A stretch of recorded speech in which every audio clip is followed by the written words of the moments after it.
Hey everybody, welcome to another edition of Time About the Movies, and welcome to the summer of 1989.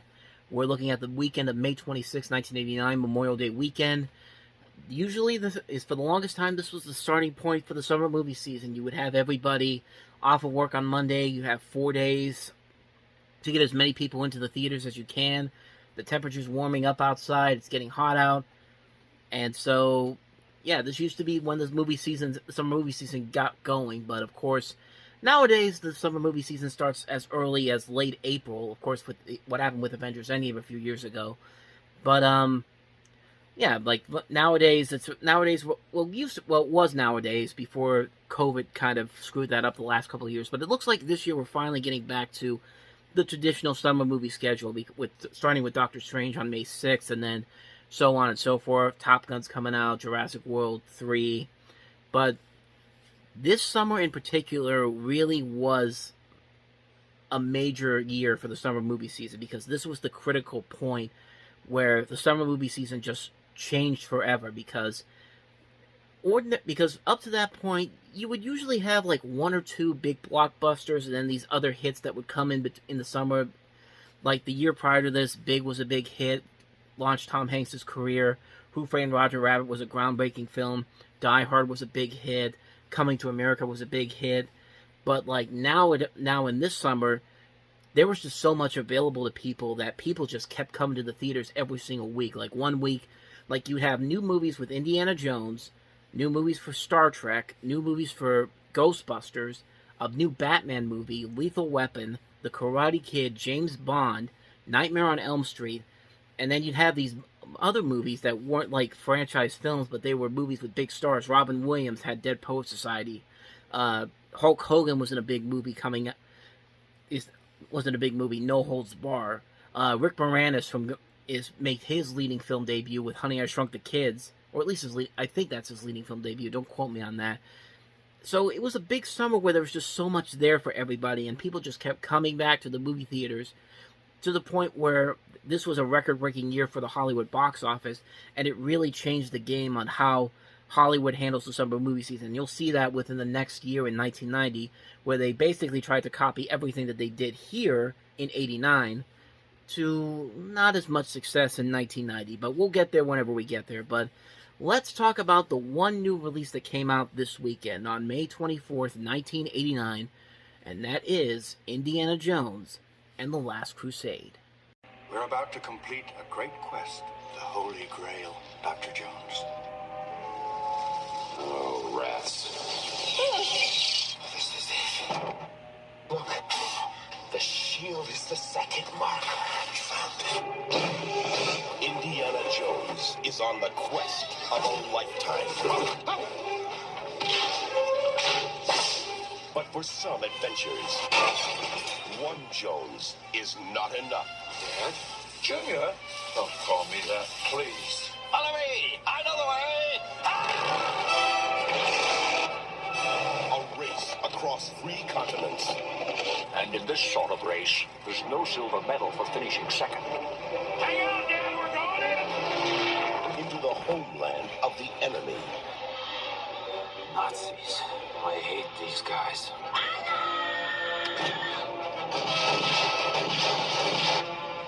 Our situation has not improved. In his search for the Holy Grail. How dare you kiss me? Are you crazy? Don't go between them! Go between them, are you crazy? Where's my father? In the belly of that steel beast. Dad! Junior!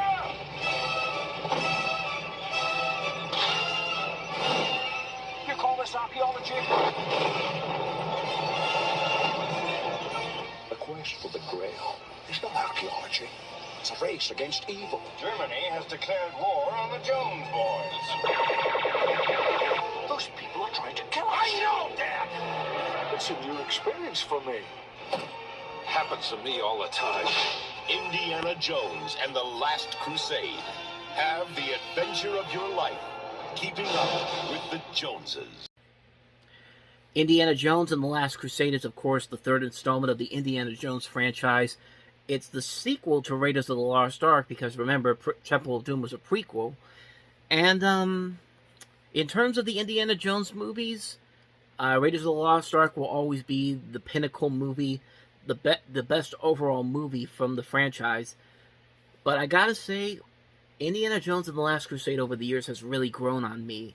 I mean, I'll be honest, I'm gonna say something controversial here, but honestly, I really don't care. I don't think Temple of Doom is probably the worst of the Indiana Jones movies. I mean, it's not a bad movie per se, but like there's just so many elements to it that don't really work as well as the first movie did, and there are great moments that are in there, like the last climax on the bridge is great. But other than that, though, it doesn't have that spark that Raiders of the Lost Ark had. I prefer Kingdom of the Crystal Skull better than I was about to say Raiders of the Lost Ark, Temple of Doom. Like, I think Kingdom of the Crystal Skull is a much better movie than Temple of Doom. That's my take on it, but we'll get to that one. We'll delve more into that when we get to Kingdom of the Crystal Skull about 20 years from now. But let's talk about Indiana Jones and the Last Crusade, which I said before, it's a movie that's definitely grown on me over the years. Like, I remember liking it a lot the first time I saw it about 15 years ago when I started watching all the Indiana Jones movies back to back to get ready for Kingdom of the Crystal Skull. But nowadays, I really have grown to love The Last Crusade, almost to the point where it sometimes goes above Raiders of the Lost Ark for me in terms of my personal favorite movie in the series.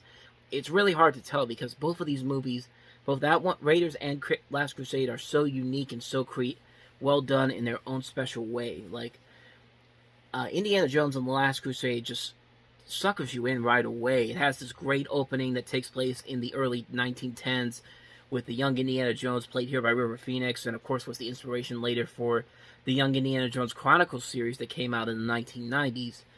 And it's this great sequence where Indiana Jones, as a Boy Scout, sees these robbers, tries to stop them from stealing stuff, and then they go on this circus train chase. It's great.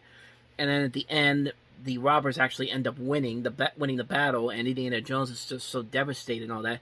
The scene could have ended right there, and it would have been a great scene, but that's the great thing about Steven Spielberg, man. He knows what he's doing when it comes to making the moment stay etched in your brain for a long time. There's a great moment that happens in between when the robbers catch up to Indy and when we get to Indiana Jones in present day, this movie's present day, and I'll show you that right here. Take a look. You lost today, kid. It doesn't mean you have to like it.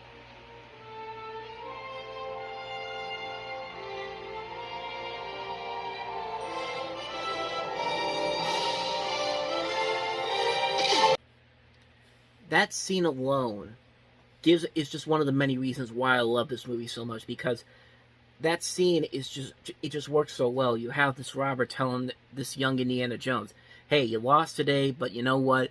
You don't have to, that doesn't mean you have to like it." And that's I like how that's good enough for him to be motivated to become the Indiana Jones that we know and love. But when you add him given the hat going over the face, and that booming music by John Williams when he goes with the Indiana Jones theme, bum bum bum bum bum bum, and the way it's just slowly building, and then it cuts to Harrison Ford in the rain with like blood and all that, because he's in the middle of a fight scene in that point, and that punch right there, it's just great. It's just a great transition. It's one of those great transitions that just gives you goosebumps every time, and just at that point you're ready to go for whatever adventure follows after that. And sure enough, this movie has a lot of great action sequences in this, great use of practical effects. I like the chemistry of Sean Connery and Harrison Ford as father and son. And even though Sean Connery and Harrison Ford are pretty much in the same age bracket, kind of. I mean, Harrison Ford and Sean Connery were like 12 years apart in age. Sean Connery was born in 30. Harrison Ford was born in 42. So, yeah, at first it seems like, okay, that really doesn't make a whole lot of sense. Sean Connery and Harrison Ford as father and son. What did he have him when he was like a 10-year-old or something? But here it actually works. Like, here the age factor doesn't really play a part, because you just really like their chemistry together, Sean Connery and Harrison Ford. It works so well as father and son here in this movie. And I also like how they're able to like recapture magic of the first movie by having a lot of the old gang back together again. Like Denholm Elliott is back again in this movie playing Marcus Brody, and then you have Sala, but John Rhys Davies coming back in here as well. I like the way they incorporate them back into the story. That by the end of the movie, they're all working together to try to finish the mission, finish what the adventure is, and it leads to a lot. Like I said, it leads to a lot of great moments, a lot of funny moments. This movie does a good job of balancing the more silly comedic moments along with the more dramatic moments. Like it's not afraid to balance it out and make for a great entertaining movie. Like I love the tank action sequence in this. I love how when the tank is falling, you just see the guy in the tank screaming as the tank is just literally coming down. He has this face like he just has this cartoonish looking face, but I can't help it. It's so hilarious. It's hilarious every time I see that face. It's just like it's like one of those sequences. It's like one of those times when you want to stop the scene and be like, and have someone go, "Yeah, that's me." You're probably wondering how I ended up in this situation, because that's what it really feels like to me. And then you get to the temple scene where Indiana Jones has to go into the room with and find the Holy Grail. So they go through these 3 different traps, and Indiana Jones's father has been shot by the bad guys. So Indiana Jones has to go in there and make clear the pathway so the bad guys can get in there. And it's a well done sequence. My favorite part of that sequence is the bridge scene, like where Indiana Jones is walking through. He finds that he has to go through this gap, and it looks like there's no way you can get there. But just watch the scene you're about to see here. This is, and I'll talk about why this scene is so great.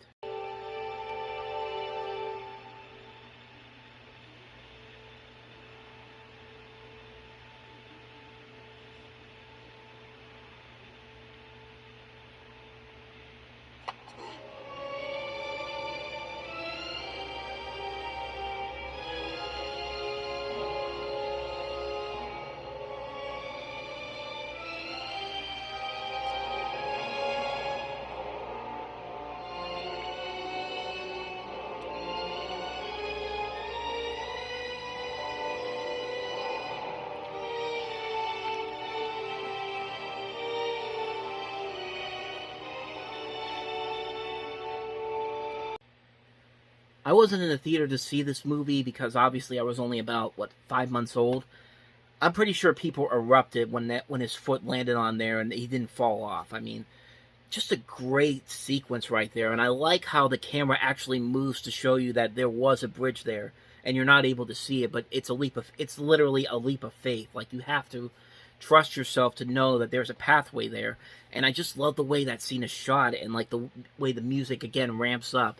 This is some of John Williams' best music right here. This is such a great scene, and it's just a great scene overall.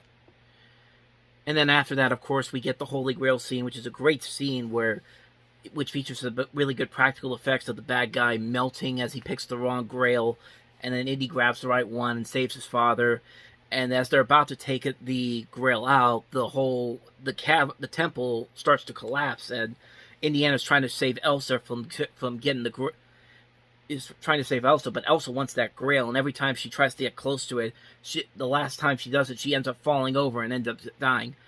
Now that scene right there could have been, I don't know if it could have been perfect, but it could have easily ended there, and people would have been like, okay, that's to be expected. But the great thing about, the great thing about Steven Spielberg as a director is that he knows when to keep going and exactly when to stop. And what's great about what follows next, this scene right here that follows afterwards, not a lot of people talk about it, but it's a great moment. You got to check this out.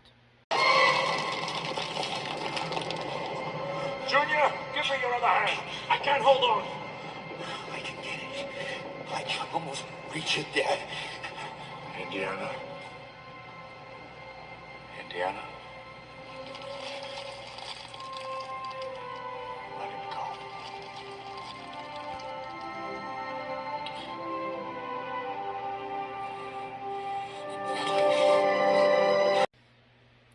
Well, first off, Elsa should have done this. I'm sorry, I had to do that. Yeah, I just had to do that. But in all seriousness, that moment where Indiana Jones' father is just telling him, let it go, that could have easily been a good moment, but the fact that he goes, Indiana, Indiana, let it go. And the fact that he has not called his son that at all during the movie. It's always been Junior and all that stuff, but that moment right there when Indiana Jones is risking his life for this legendary cup, thinking that it's going to help him connect more with his father, he realizes that after all these years of collecting these artifacts and leaving this family behind, that his father knows what's important in life, and so that creates this unique bond between them.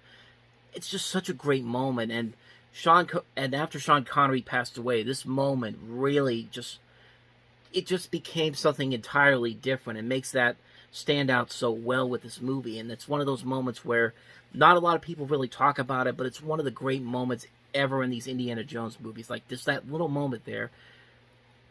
Like I said before, that's what Steven Spielberg does best. He knows when enough is enough, and that was just enough right there. That you didn't need a whole lot there. You just needed Sean Connery to just say, let it go.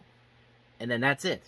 That's all you needed to do. And it's just such a brilliant scene. It's just one of those great things that makes this movie grow with me a lot more. I've really grown to appreciate this movie a lot more in the years since I saw it the first time. And I think a lot of people really have too. If you haven't seen Indiana Jones and the Last Crusade, you definitely really should give it another shot and really go into it. Expecting a lot more, because it really is a lot more than a lot of people, I think, give it credit for. It's a very well-made film. It's one of Steven Spielberg's most enjoyable movies, I think. It's the second best. It usually varies between my favorite and my second favorite Indiana Jones movie in the series. He's like, Raiders of the Lost Ark will always be the pinnacle moment of this franchise, but the pinnacle movie of this franchise, but Last Crusade is just as good, if not sometimes better. It's such a wonderful movie. It's definitely worth checking out again. I highly recommend anybody that hasn't seen it already, or even if you have seen it already, watch it again, because it definitely is worth a rewatch, and it's definitely a great way to start this movie season that we're about to get into here. So that's my full thoughts on Indiana Jones and the Last Crusade. A definitely fantastic movie. Definitely check it out. So with that said, that's my full review of Indiana Jones and the Last Crusade. Next time around, we jump into the month of June, where we'll go back to our regular mini review format. We've got 6 movies to look at, including Hulk Hogan's feature film debut, No Holds Barred, Lou Diamond Phillips and Kiefer Sutherland in Renegades, Robin Williams, The Dead Poets Society, Nicolas Cage and Jennifer Beals in Vampire's Kiss, scenes from the class struggles in Beverly Hills, and Far From Home. Thank you guys for watching this episode, and if you like this and you want to see more videos like this, definitely check out the playlist on the next page, check out the previous episode, and I'll see you guys tomorrow for the next edition of Time About the Movies. Thank you guys for watching, and until then, the next time I see you, take care.